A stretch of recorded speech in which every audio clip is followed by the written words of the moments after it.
ദൈവനാമത്തിന് മഹത്വം ഉണ്ടായിരിക്കട്ടെ. യുലിറ്റൈഡിന്റെ 19ാമത്തെ ദിവസത്തിലേക്ക് എല്ലാവർക്കും സ്വാഗതം. ഇന്ന് നിശ്ചയിച്ചിരിക്കുന്ന വേദഭാഗം ഫിലിപ്പിയർ 4 ലേഖനം 9 അധ്യായം. ഫിലിപ്പിയർ 4:9. എന്നോട് പഠിച്ചതും ഗ്രഹിച്ചതും കേട്ടും കണ്ടുമുള്ള പ്രവർത്തിപ്പീൻ, എന്നാൽ സമാധാനത്തിന് ദൈവം നിങ്ങളോട് കൂടിയിരിക്കും. Do the things which you have learned, received, heard and saw in me, and the God of peace will be with you. ഈ വേദഭാഗത്തോട് അനുബന്ധിച്ചുള്ള ചിന്താവിഷയമാണ് putting God's words into practice. നമ്മൾ ദൈവവചനം അറിയാറുണ്ട്, പഠിക്കാറുണ്ട്, അതിനെപ്പറ്റി ധ്യാനിക്കാറുണ്ട്. എന്നാൽ നമ്മൾ എത്രത്തോളം അത് നമ്മുടെ ജീവിതത്തിൽ പ്രായോഗികമാക്കാറുണ്ട്? ഞാൻ പലപ്പോഴും പലരിൽ നിന്നും കേട്ടിട്ടുള്ള ഒരു കാര്യമാണ്, ഞങ്ങളുടെ ജീവിതത്തിൽ 6 തവണ ബൈബിൾ വായിച്ചിട്ടുണ്ട്, 11 തവണ ബൈബിൾ വായിച്ചിട്ടുണ്ട്. Yes, fine, good. But what impact you had in reading the Bible 6 times or 11 times in your life? അതോ ഒരു നോവൽ പുസ്തകം പോലെ വായിച്ചു തീർക്കുകയായിരുന്നു നിങ്ങളത്? നമ്മൾ ഈ ഒരു ദിവസം ചിന്തിക്കേണ്ട ഒരു വിഷയമായിരിക്കുന്നത്. ഇവിടെ പൗലോസ് അപ്പോസ്തലൻ പറയുന്നു, നിങ്ങൾ പഠിച്ചതും ഗ്രഹിച്ചതും നിങ്ങളുടെ ജീവിതത്തിൽ പ്രവർത്തിപ്പീൻ, അപ്പോൾ ദൈവസമാധാനം നിങ്ങളോട് കൂടെ ഇരിക്കുമെന്നാണ്.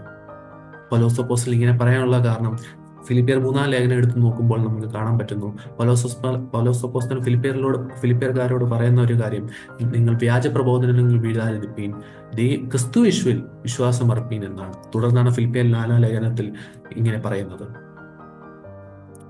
ഇനി how can we put God's word into practice?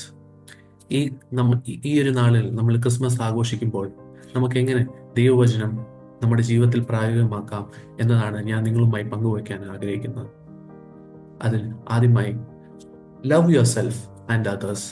Mathai 22 ലേഖനം 39 വാക്യത്തിൽ പറയുന്നു, കൂട്ടുകാരെ നിന്നെ പോലെ തന്നെ സ്നേഹിക്കുക, love your neighbour as your self. നമ്മൾ എങ്ങനെ നമ്മളെ തന്നെ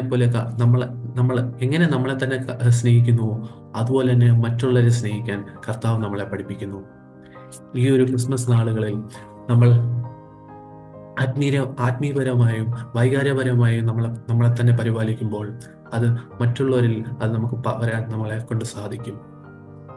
if you treat your self as good, you will treat others as good. But if you treat your self as bad, you will treat others as bad. അത് തന്നെയാണ് കർത്താവ് നമ്മളെ പഠിപ്പിക്കുന്നത്. നിങ്ങൾ നിന്റെ കൂട്ടുകാരനെ നിന്നെ പോലെ തന്നെ സ്നേഹിക്കാൻ എന്നാണ് കർത്താവ് നമ്മളെ പഠിപ്പിക്കുന്നത്. അതുകൊണ്ട് തന്നെയാണ് Christmas is a festival of love. അടുത്തതായി, share what we have. Christmas is also a festival of sharing. നമുക്കുള്ളത് മറ്റുള്ളവരുമായി പങ്കുവയ്ക്കാൻ കർത്താവ് നമ്മളെ പഠിപ്പിക്കുന്നു. നമ്മൾ കുഞ്ഞുനാളെ കേട്ടു വളർന്ന ഒരു പ്രൊവർബാണ് ഷെയറിംഗ് ഈസ് കെയറിംഗ്. അത് തന്നെയാണ് കർത്താവ് നമ്മളെ പഠിപ്പിക്കുന്നത്. നമുക്കുള്ള സമയം, നമുക്കുള്ള റിസോഴ്സസ് മറ്റുള്ളവരുമായി പങ്കുവയ്ക്കാനാണ്.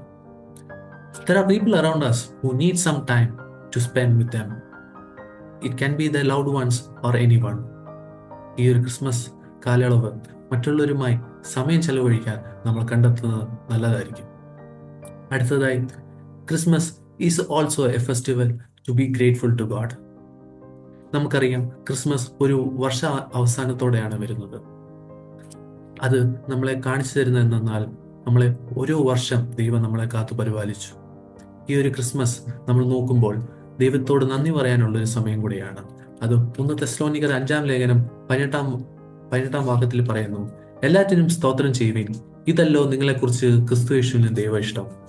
In everything give thanks, for this is the will of God in Christ Jesus towards U.